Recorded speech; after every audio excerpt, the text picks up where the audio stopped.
वसल्लम के तरीके के मुताबिक आए।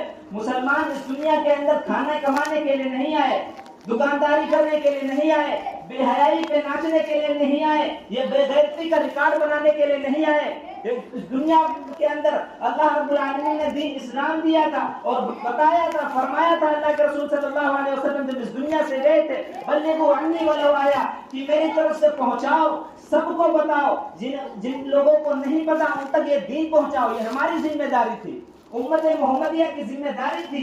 रसूल अकरम सल्लल्लाहु अलैहि वसल्लम ने ये जिम्मेदारी डाली थी। आपने सोचा था ये उम्मत उस वक्त तक चैन से नहीं बैठेगी जब तक कि अल्लाह के रसूल सल्लल्लाहु अलैहि वसल्लम का मिशन पूरा ना कर दे।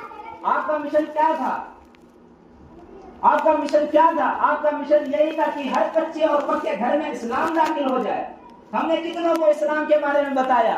हमने कितने लोगों को दीन के बारे में बताया?